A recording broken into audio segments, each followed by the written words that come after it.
Soldier PC build AKA subscriber PC build. அதாவது பார்த்தீங்கன்னா இந்த வீடியோவில் நம்ம என்ன பார்க்க போகிறோம் அப்படின்னு சொல்லிட்டு பார்த்தீங்கன்னா 30,000 ரூபாயில் எப்படி நம்ம ஒரு entry level gaming and entry level productivity PC build பண்ணுறது அப்படின்றத பற்றி பார்க்க போகிறோம். ஸோ இந்த பிசியில் உங்களால் கேமிங் ஆட முடியுமான்னு கேட்டிங்கன்னா, அதாவது பார்த்தீங்கன்னா இப்போ இருக்க கரண்ட் கேம்ஸ் ஆட முடியுமான்னு கேட்டிங்கன்னா ஆட முடியும். பட் எல்லாமே 30 and 30+ FPS low settings R medium settings அப்படி ஆடலாம்.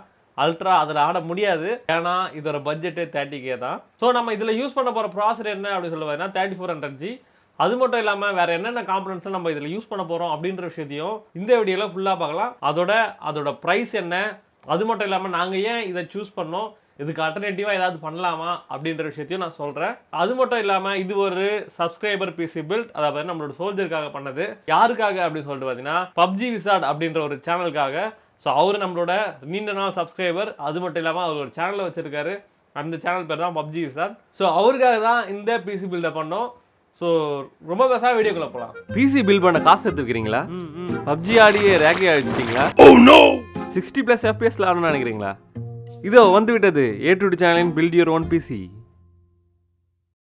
இந்த பிசி பில்டுக்கு நாங்கள் யூஸ் பண்ண ப்ராசர் என்ன அப்படின்னு சொல்லிட்டு பார்த்தீங்கன்னா 3400G, அதாவது AMD Ryzen 5 3400G. ஸோ இந்த ப்ராசர் வந்து ஒரு APU, அதாவது பார்த்தீங்கன்னா AMD சைடில் APU அப்படின்ற ஒரு ப்ராசர்ஸ் இருக்குது. அது என்ன அப்படின்னு சொல்லிட்டு பார்த்தீங்கன்னா அதில் இருக்க இன்டெகிரேட்டட் கிராஃபிக்ஸ் வந்து கொஞ்சம் அதிகமாக இருக்கும். அதை பார்த்தீங்கன்னா அதை வந்து iGPU அப்படின்னு சொல்லுவாங்க. ஸோ இது அதிகமாக இருக்கிறதுனால நீங்கள் கிராஃபிக்ஸ் கார்டு போடாமலே கண்டிப்பாக சில குறிப்பிட்ட கேம்ஸ் ஆட முடியும், ஒரு குறிப்பிட்ட கம்மியான செட்டிங்ஸில். ஃபார் அன் எக்ஸாம்பிள், நீங்கள் ஒரு இன்டெல் ப்ராசர் வித் இன்டெகிரேட்டட் கிராஃபிக்ஸோட வாங்கினீங்கன்னா அதில் இன்டெல் ஹெச் கிராஃபிக்ஸ் இருக்கும். ஸோ அந்த கிராஃபிக்ஸ் வச்சு உங்களால் கேம் ஆட முடியுமான்னு கண்டிப்பாக ஆட முடியாது. பட் இதுவே இந்த ப்ராசர் இது வெறும் 12,000 தான். அதாவது பார்த்தீங்கன்னா 12,450 ரூபீஸ்க்கு நாங்கள் வாங்கினோம். ஸோ இந்த ப்ராசரில் உங்களால் கேம் ஆட முடியுமானா வெறும் ப்ராசரில் மட்டும் வச்சு இன்டெகிரேட்டட் கிராஃபிக்ஸில் உங்களால் கண்டிப்பாக கேம் ஆட முடியும், அதுவும் 30+ FPS. ஸோ இந்த ப்ராசர் AMDயோட APU சீரீஸ்ன்னு சொல்லியிருந்தேன். அதே மாதிரி இதுக்கு முன்னாடி ஜென், அதை பார்த்தீங்கன்னா இது 3rd gen அப்படின்னு சொல்லலாம். பட் ஆனால் இது உண்மையாக 3rd gen கிடையாது, இது 2nd gen ப்ராசர் தான். அதே சேம் ஆர்கிடெக்சர், Zen 2 ஆர்கிடெக்சர் கிடையாது, இது ஏற்கனவே இருந்த Zen ஆர்கிடெக்சர் தான். ஸோ புதுசாக ஒன்றுமே கிடையாது. இதில் என்ன புதுசாக இருக்குன்னா கிளாக் ஸ்பீட் மட்டும்தான். அதாவது பார்த்தீங்கன்னா முன்னாடி நம்ம பண்ண பிசி பில்ட், அதை 2400G வச்சு பண்ணியிருந்தோம் 35Kல. ஸோ அந்த பிசி பில்டில் யூஸ் பண்ணுற ப்ராசருக்கும் இதுக்கும் என்ன வித்தியாசம்னா வெறும் கிளாக் ஸ்பீடு தான், அப்புறம் iGPUவோட கிளாக் ஸ்பீட். ஸோ இந்த 2 கிளாக் ஸ்பீடு தான் வேற. மற்றபடி கேட்ச், அதாவது L2 அண்ட் L3 இது ரெண்டும் சேர்த்து கேட்ச் ஆகணும்னா 6 MB. ஸோ அதுலேயும் 6 MB தான். அதாவது 2400G அந்த ப்ராசர்லேயும் 6 MB தான். அது மட்டும் இல்லாமல் ரெண்டுமே quad core processor with hyper threading, அதாவது பார்த்தீங்கன்னா 4 core 8 thread. So multi threading multi core பர்ஃபார்மன்ஸ்க்கு இது கண்டிப்பாக யூஸ்ஃபுல்லாக இருக்கும். ஸோ இது 3rd gen ப்ராசர்னு கேட்டால் கண்டிப்பாக இல்லை, இது AMDயோட 2nd gen ப்ராசர் தான், 3rd gen ப்ராசர் கிடையாது. பேர் மட்டும் 3400G. பட் உள்ள இருக்க ஆர்கிடெக்சர் அண்ட் நேனோமீட்டர் பார்த்தீங்கன்னா அது போன வாட்டி வந்து 14 nm, இந்த ப்ராசர் வந்து 12 nm ப்ராசர். மற்றபடி பெருசாக எந்த ஒரு டிஃப்ரென்ஸும் கிடையாது, சேம் ஆர்கிடெக்சர் தான், சேம் எல்லாமே சேம் தான். ஈவன் வேகா லெவல் தான் இருக்குது. போன வாட்டி வந்து 2400Gலேயே வேகா லெவல் கிராஃபிக்ஸ் தான் இருந்தது, வெறும் கிளாக் ஸ்பீட் மட்டும்தான் வேறு.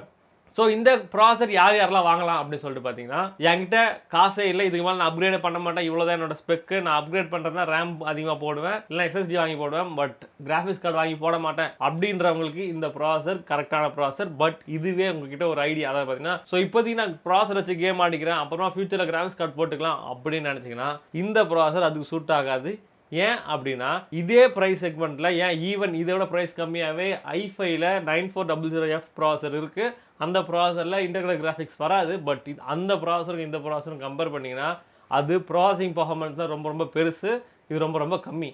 ஏன்னா அது 6 கோர் ப்ராசர், இது வெறும் குவாட் கோர் ப்ராசர் தான். ஸோ இதனால் என்ன பிரச்சனை அப்படின்னு சொல்லிட்டு கேட்டிங்கன்னா, நீங்கள் இந்த ப்ராசர் வச்சு பிசி பில்ட் பண்ணிவிட்டு அதுக்கப்புறமா நீங்கள் கிராஃபிக்ஸ் கார்டு போட்டிங்கன்னா உங்களோட கிராஃபிக்ஸ் கார்டு பாட்டில் நெக் ஆகும். அதாவது பார்த்தீங்கன்னா இந்த ப்ராசர் வச்சு உங்களால் அதிகபட்சமாக 1660 வரைக்கும் தான் போக முடியும், ஈவன் அதுவுமே பாட்டில் நெக் ஆகும். உங்களால் RX 570 அந்த மாதிரி கிராஃபிக்ஸ் கார்டு தான் வாங்கி போட முடியும். ஸோ அந்த கிராஃபிக்ஸ் கார்டு வாங்கி போகிறதுக்கு ஈவன் இந்த 35K பட்ஜெட்டில், இது 30K, ஈவன் எக்ஸ்ட்ரா ஒரு 5K போட்டிங்கன்னா i3 9100F வித் RX 570யோட உங்களால் பிசி பில்ட் பண்ணிங்கன்னா 35Kக்கு உங்களால் 60+ FPSலேயே கேம் ஆட முடியும் 1080pல. அந்த ஸ்பெக்குக்கு நீங்கள் போகலாம். ஸோ இந்த ப்ராசர் வாங்குறீங்க அப்படின்னா கிராஃபிக்ஸ் கார்டு எக்ஸ்ட்ரா வாங்கி போகிறத மனசில் வச்சுக்காதீங்க. இந்த ப்ராசருக்கு கிராஃபிக்ஸ் கார்டு போடுறது அந்த அளவுக்கு ஒர்த்து கிடையாது. நீங்கள் அதுக்கு பதிலாக இன்டெல் i5 9400F இல்லை i3ல 9100F ப்ராசர், அப்படி இல்லைனா AMD தான் வேணும் அப்படின்னு நினச்சிங்கன்னா AMDலேயே 3500 அண்ட் 3500X ப்ராசர்ஸ் இருக்குது. இந்த ப்ராசர்ஸ் எல்லாமே ஒரே ப்ரைஸ் ரேஞ்சில் தான்.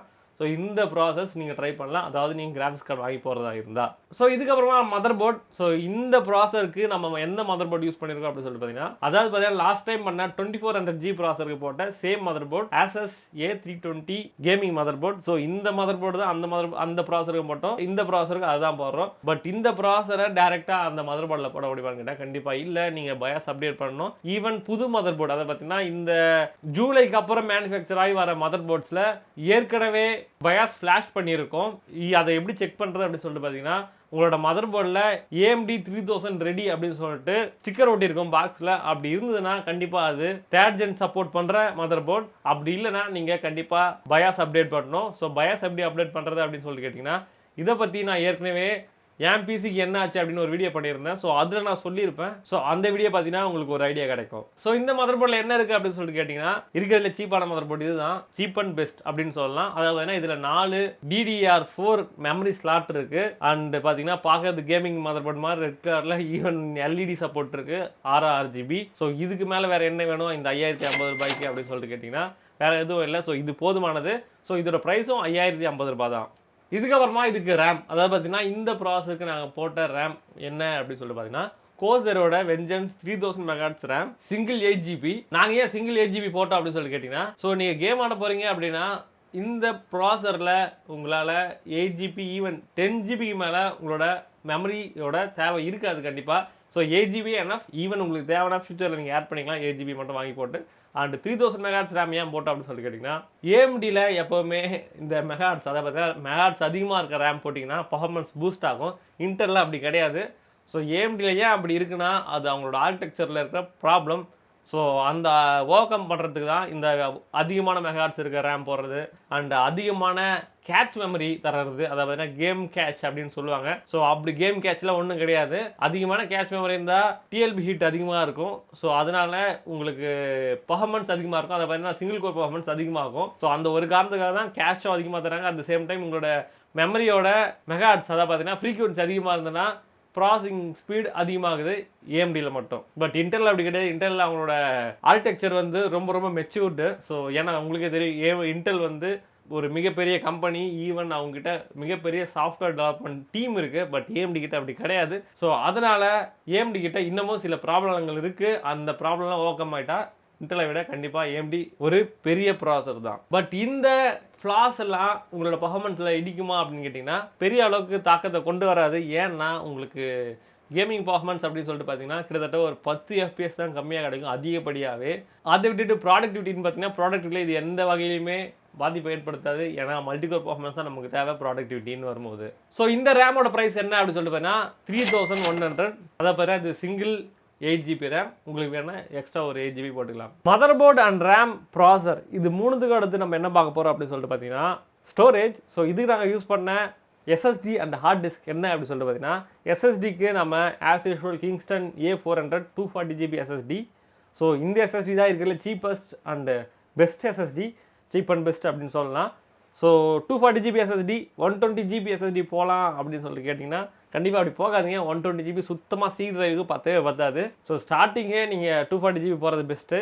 ஈவன் பைசா இருந்தால் 480GB அப்படி இல்லைன்னா NVMe QLC SSDs நிறைய இருக்குது M.2ல. ஸோ அந்த SSD ட்ரை பண்ணுங்கள். எக்ஸாம்பிளுக்கு Intel 660p and Crucial P1 500GB SSD. In case உங்ககிட்ட பைசா இருந்ததுன்னா ஸோ இந்த பிசி பில்டுக்கு அந்த 2 SSDயுமே சூட் ஆகாது. ஏன்னா இது ஒரு பட்ஜெட் பிசி பில்டு. இதோட ப்ரைஸ் என்ன அப்படின்னு சொல்லிட்டு பார்த்தீங்கன்னா இந்த கிங்ஸ்டன் A400 240GB SSDயோட ப்ரைஸ் என்ன அப்படின்னு சொல்லிட்டு பார்த்தீங்கன்னா 2200 ரூபாய்கள் தான். ஸோ இந்த ப்ரைஸ்க்கு இந்த SSD ஒர்த்து தான். அண்ட் ஹார்ட் டிஸ்க் என்ன அப்படின்னு சொல்லிட்டு பார்த்தீங்கன்னா 1TB Seagate Barracuda hard disk. So இந்த ஹார்ட் டிஸ்க்கும் சீப் அண்ட் பெஸ்ட். ஸோ இந்த ஹார்ட் டிஸ்க்கு நீங்கள் ட்ரை பண்ணலாம். 3 years வாரண்டி இருக்குது.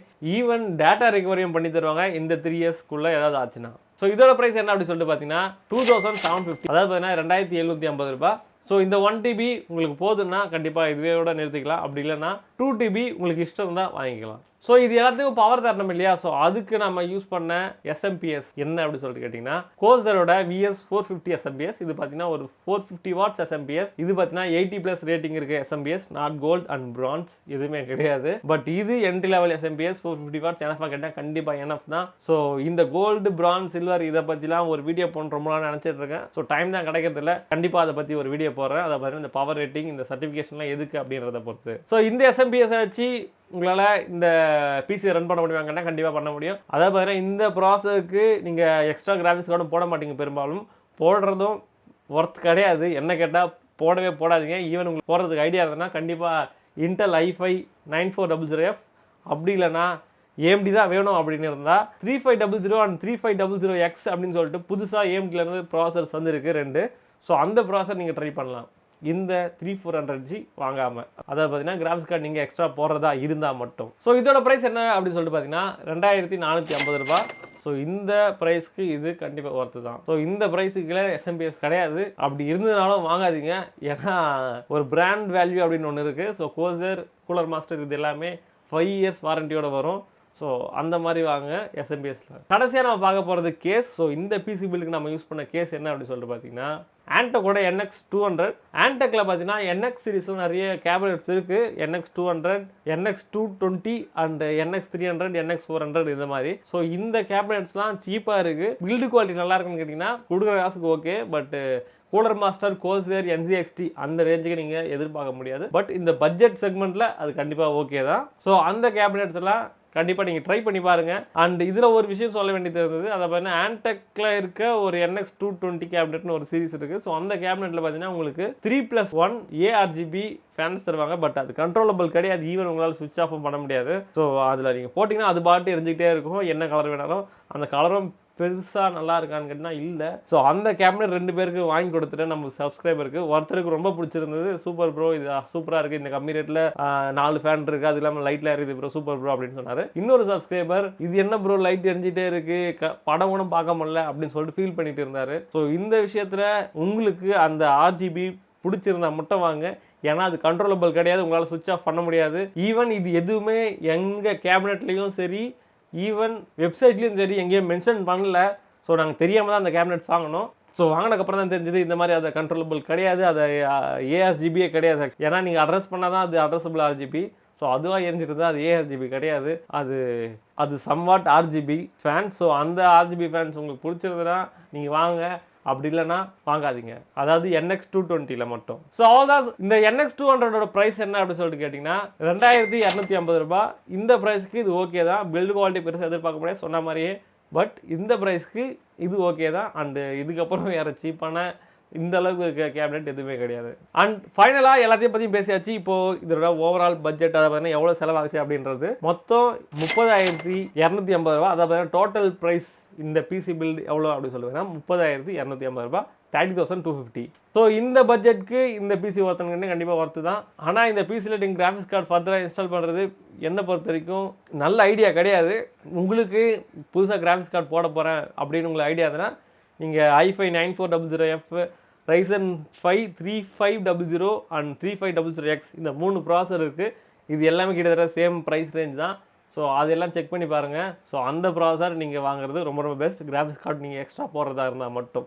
ஓகே சோல்ஜர்ஸ், இந்த வீடியோ பார்த்த எல்லாருக்கும் நன்றி. அண்ட் அடுத்த வீடியோவில் உங்களை பார்க்குறேன். அது மட்டும் இல்லாமல் ஏற்கனவே போட்டிருந்த 35K பிசி பில்டோட வீடியோ லிங்க் இருக்குது. ஸோ அந்த வீடியோ செக் பண்ணி பாருங்கள். ஸோ அந்த வீடியோ பார்த்து நீங்கள் 2400G வச்சு பிசி பில்ட் பண்ணிட்டீங்கன்னா அது நல்ல விஷயம் கிடையாது. ஸோ அது அவுடேட்டட். ஸோ 3400G தான் அப்டேட்டட் ப்ராசஸர். ஸோ இந்த ப்ராசஸர் வச்சு பிசி பில்ட் பண்ணுறது தான் ரொம்ப ரொம்ப நல்லது. அண்ட் இதில் பெஞ்ச்மார்க் அண்டு டைம் லாப்ஸ் அடுத்த வீடியோவில் போடுறேன் கண்டிப்பாக சீக்கிரமாக 2 டேஸ்க்குள்ளே. ஸோ ரொம்ப வீடியோ என் பண்ணலாம். அடுத்த வீடியோவில் பார்க்குறேன் சோல்ஜர்ஸ். பாய்.